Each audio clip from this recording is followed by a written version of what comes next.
கர்த்தர் அதிசயங்களை செய்கிறார். ஊழியங்கள் வழங்கும் ஜீவ வார்த்தை. இந்த நாளில் கர்த்தருடைய ஊழியக்காரன் இயேசுவின் நாமத்தில் உங்களை வரவேற்கிறேன், உங்களை வாழ்த்துகிறேன். இயேசுவின் நாமத்தில் உங்களை ஆசீர்வதிக்கிறேன். நீங்கள் கர்த்தரால் ஆசீர்வதிக்கப்பட்டவர்கள். இந்த பூமியில் நீங்கள் ஆசீர்வாதமாக இருப்பீர்கள். அநேகருக்கு நீங்கள் ஆசீர்வாதமாக இருப்பீர்கள். பயப்படாதுங்க. இன்னைக்கு இருக்கிற சூழ்நிலையை பார்க்காதீங்க. இயேசப்பா தேடுகிற எல்லாருக்கும் அற்புதம் அவர் செய்வார். உங்கள் கண்ணீர் அவர் துடைப்பார். இயேசப்பா தேடின யாருமே வெட்கப்பட்டு போனதில்லை. உங்களுக்கு அப்படிப்பட்ட அற்புதத்தை செய்வார். இந்த நாளின் ஜீவார்த்தைக்கான வசனம் சங்கீதம் 25:18. என் துன்பத்தையும் வருத்தத்தையும் பார்த்து என் பாவங்களை எல்லாம் மன்னித்தருளும். என் துன்பத்தையும் என் வருத்தத்தையும் பார்த்து என் பாவங்களை எல்லாம் மன்னித்தருளும். துன்பத்தையும் வருத்தத்தையும் பார்க்கிற தேவன் நம்முடைய ஆண்டவர் யார்? நாம் படுகிற கஷ்டங்களை, துன்பங்களை, வருத்தங்களை பார்க்கிறார். நம்ம சில நேரத்தில் பாடுகளை அனுபவிக்கும் போது, துன்பப்படும் பொழுது, வருத்தப்படும் பொழுது, வேதனைப்படும் பொழுது என்ன நினைக்கிறோம், என்ன சொல்றோம்? என் கஷ்டத்தை யார் அறிகிறது, யார் பார்க்கிறது?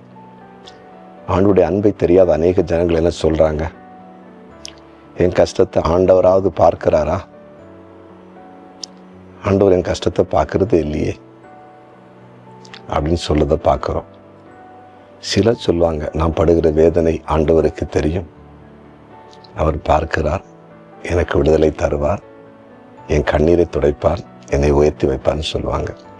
உண்மையிலேயே கர்த்தருடைய பிள்ளைங்க படுகிற எல்லா வருத்தத்தையும் அவர் பார்க்கிறார். பார்க்காம ஒன்றும் கிடையாது. அவருடைய கண்கள் பார்த்து கொண்டே இருக்கிறதுங்க. அன்று 2 நாளாக வேளாதிகாரத்தில் சொல்றாரு, இந்த ஆலயத்தில் என் கண்களும் என் இதயம் இருக்குன்னு சொல்றாரு. இந்த ஆலயத்தில் வந்து என் ஜனங்கள் எதுக்காக மண்டாடினாலும் என் கண் அதை பார்க்கன்னு சொல்றார். அதை பார்த்து அற்புதம் செய்வேன்னு சொல்றார்.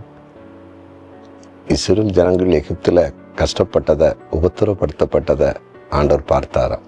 அதை மோசேட்ட ஆண்டவர் ஷேர் பண்றாரு.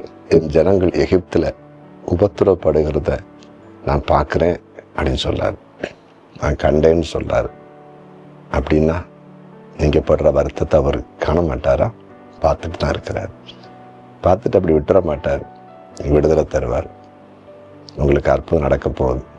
உங்க துன்பங்கள், துயரங்கள், வருத்தங்கள், கஷ்டங்கள் எல்லாமே மறைய போகுது.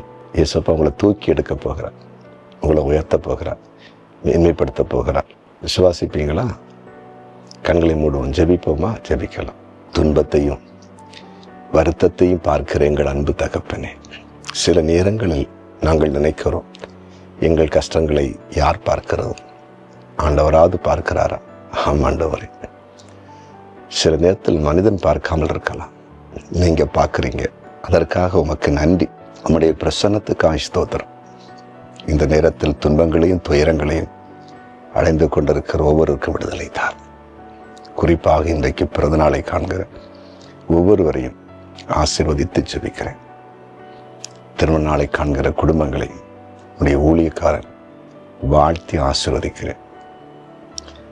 ஆண்டவரே, வியாதிப்பட்டவர்களை தொட்டு சுகமாக்குங்க. வழக்கில் சிக்குண்ட மக்களை விடுதலையாக்குங்க. எதிர்காலத்தை குறித்து கேள்விக்குறி நிற்கிறவங்களுக்கு ஒரு நல்ல பதிலை கொடுங்க. இயேசப்பா, உமக்கு ஊழியம் செய்கிற தேவ பிள்ளைகளை ஆசீர்வதிச்சிருங்க. நிரந்தர வருமானம் இல்லாதவர்களுக்கு அதற்கான ஒரு வழியை உண்டு பண்ணுங்க. குழந்தை இல்லாதவர்களுக்கு குழந்தையை கொடுங்க. வேலை இல்லாதவர்களுக்கு வேலையை கொடுங்க. திருமணம் நடக்காத பிள்ளைகளுக்கு திருமணம் நடக்கட்டும். இந்த நாள் ஒரு அற்புதத்தை உடைய பிள்ளைகள் பார்க்கட்டும். எங்கள் ஜெபத்தை கேட்டு நன்றி. இயேசுவின் நாமத்தில் பிதாவே, ஆமென்.